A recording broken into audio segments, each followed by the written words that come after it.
Assalamualaikum warahmatullahi wabarakatuh. Oke kawan-kawan, balik lagi di channel Bara Service. Di video ini saya ingin berbagi cara pengukuran dioda mode atau menjelaskan cara pengukuran dioda mode menggunakan apometer. Di sini saya menggunakan apometer digital ya, merek Cotek. Jadi cara pengukuran dioda mode itu sangat diperlukan.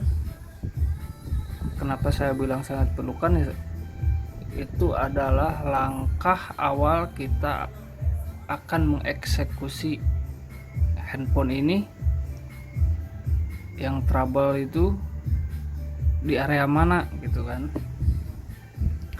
Oke, jadi cara pengukurannya seperti kalau misalkan kita menggunakan apometer analog ya bisa saja, cuman kita harus tahu nilai-nilainya atau cara pembacaan nilai hambatannya.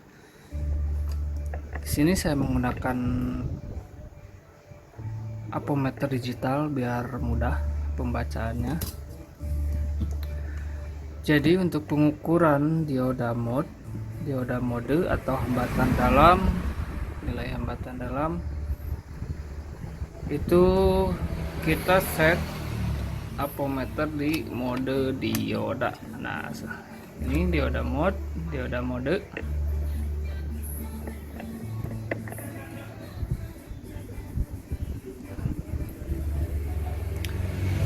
Jadi untuk cara pengukurannya, probe merah kita simpan atau kita tempelkan di ground, dan probe hitam ke titik ukur. Maka dia kalau misalkan komponen itu atau jalur itu normal, dia akan mengeluarkan nilai hambatan. Kalau misalkan dia putus jalur atau short, maka dia akan 000. Jadi seperti kita tempelkan seperti ini, itu tandanya dia nyambung antara probe merah dan probe hitam itu nyambung, maka dia mengeluarkan nilai 000. Itu tandanya kalau kita pengecekan komponen itu tandanya short ya. Tapi kalau OL seperti ini, saat kita pengecekan atau di bagian LCD misalnya, kita di bagian LCD pengecekan atau di bagian tombol muncul OL seperti ini, itu tandanya jalurnya putus.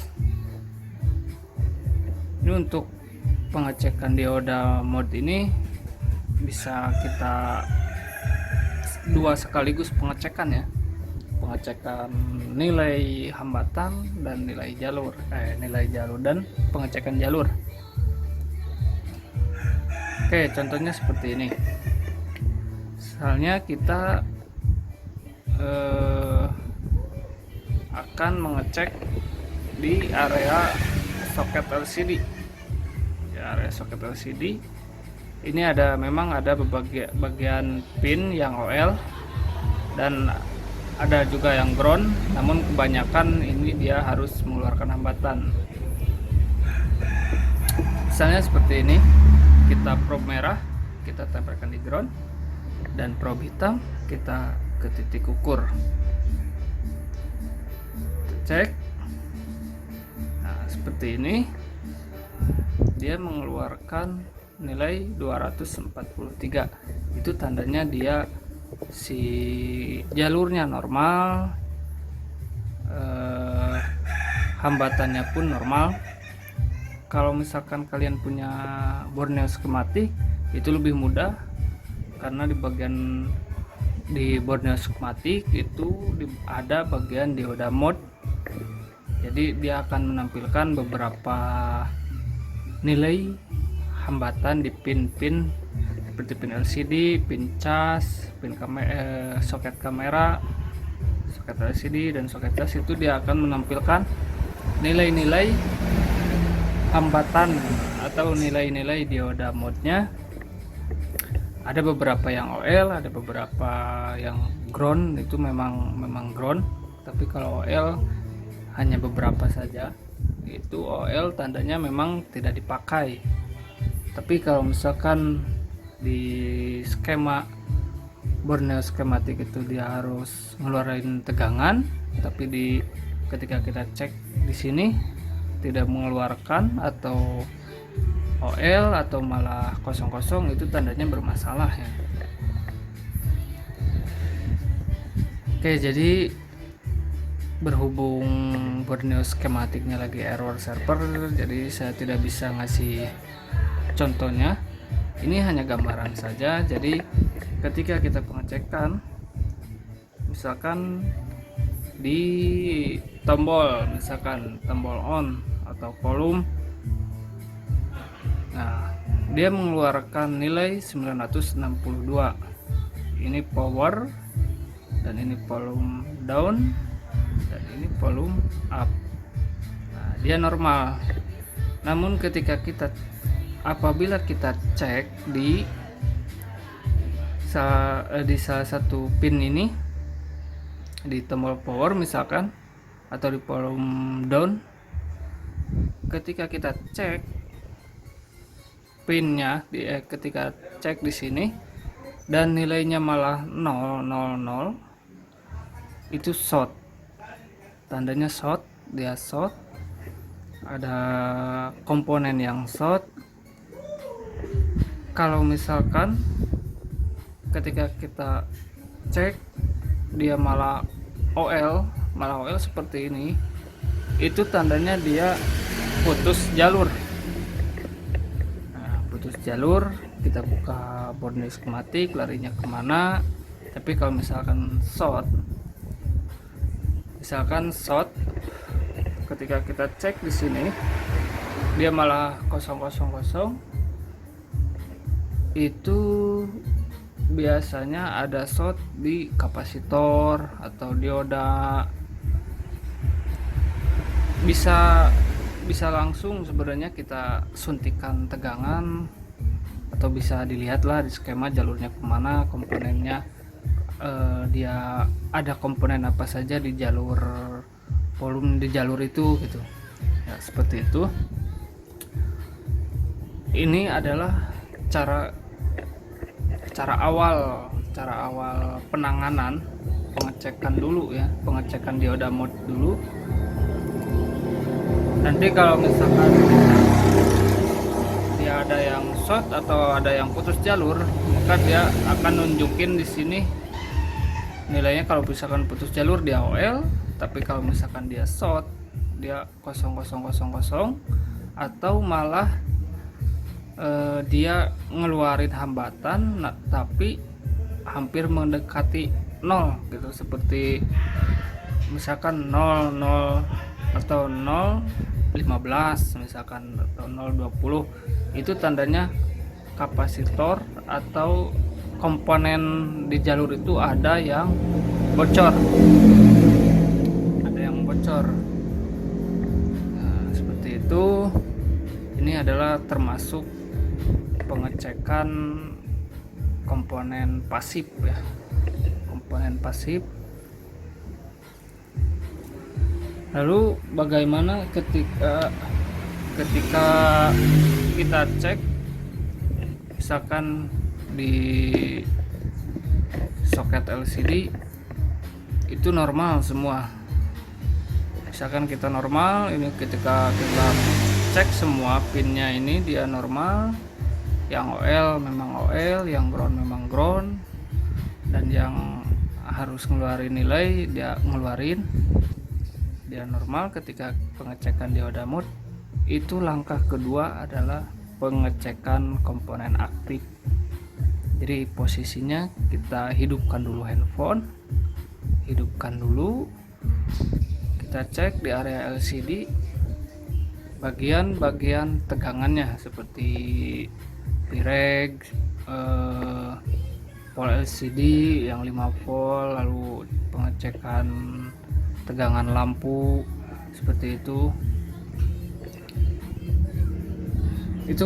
nanti bisa kita ketahui bagian mana sih yang bermasalah ya. Oke, kita balik lagi ke pengecekan dioda mode. Jadi untuk pengecekan dioda mode, sekali lagi ini probe merah itu harus kita pasang ground, dan yang hitam kita pasang ke titik ukur yang akan kita cek ya. Nah, di Borneo itu bisa kita lihat ada yang namanya in out pole. Nah, in out pole ini harus kita perhatikan, tidak boleh ada yang short, tidak boleh ada yang ke ground, tidak boleh ada yang bocor. Ada komponen-komponen di Borneo skematik, ada komponen-komponen yang sudah ditunjuk atau sudah ditandai komponen mana yang harus mengeluarkan nilai gitu. Dia tidak boleh short. Kalau misalkan kita eksekusi handphone mati total, misalnya ya, kita pengecekan di area in out pole itu, tegangan in outnya seperti kapasitor, koil. Nah, ini contohnya seperti ini. Jadi untuk kapasitor ya, kaki yang satu dia harus mengeluarkan nilai dan kaki yang satu harus ground. Dan cek semua seperti koil. Nah, untuk pengecekan koil itu kita misalkan koil ini putus, maka dia akan tetap ngeluarin nilai. Nah, seperti ini, dia akan, meskipun koil ini putus, dia akan mengeluarkan nilai karena yang satu ini memang jalur ke CPU misalkan, yang satunya ini dia ke power, maka kaki yang satu dan kaki yang satunya ini dia akan masih mengeluarkan nilai ya. Untuk pengecekannya ya kita tinggal kaki yang satu kita cek, dan yang satunya lagi dia harus nyambung. Nah, seperti ini dia putus, koil ini putus.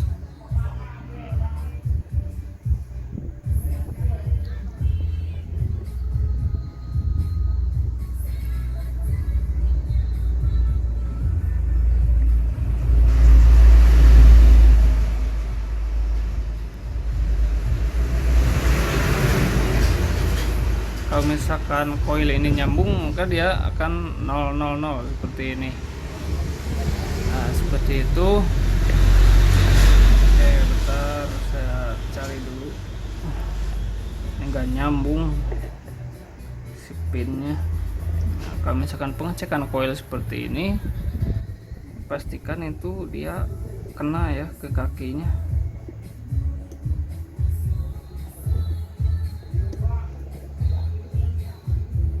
Pokoknya untuk pengecekan koil ketika kita cek dia harus seperti ini, dia harus 000, itu tandanya dia nyambung. Lalu kita cek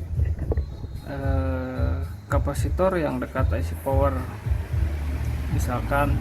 Nah, ini 199 itu normal, kaki yang satunya harus ground, dan seterusnya. Ini oke, kita ambil contoh misalkan si speakernya ini, speaker teleponnya ini dia misalkan trouble atau mati ya, mati. Nah, untuk pengecekannya kita yang merah kita pasang di ground, dan yang ini kita ke kaki atau ke pin speakernya. Oke, dia mengeluarkan nilai. Terus satu lagi, nah dia mengeluarkan nilai. Kalau misalkan salah satu kaki ini ada yang OL, atau ada yang nilainya 00, itu tandanya dia bermasalah ya. Kalau misalkan kaki yang satu ini dia 000, itu tandanya ada yang short. Kalau misalkan OL itu jalurnya putus atau koilnya putus. Tapi kalau misalkan dia mengeluarkan nilai seperti ini, itu tandanya dia normal. Nah, kurang lebih seperti itu untuk pengecekan dioda mode. Jadi sebelum kita eksekusi IC power atau CPU atau IC yang lain, itu kita lakukan pengecekan dulu terlebih dahulu, pengecekan dioda menggunakan dioda mode dan menggunakan skema Borneo skematik ya. Oke, mungkin cukup sekian video dari saya. Mungkin mudah-mudahan bisa dimengerti, mudah-mudahan bisa dipahami, karena ya mau gimana ya, pengecekan dioda mode memang seperti ini, simple sebenarnya, cuman jarang banyak yang pakai ya. Tapi khususnya buat saya itu sering sekali saya pakai ini, pengecekan seperti ini, karena mempermudah pekerjaan. Oke, terima kasih sudah menonton video ini. Wabillahi taufiq wal hidayah. Wassalamualaikum warahmatullahi wabarakatuh.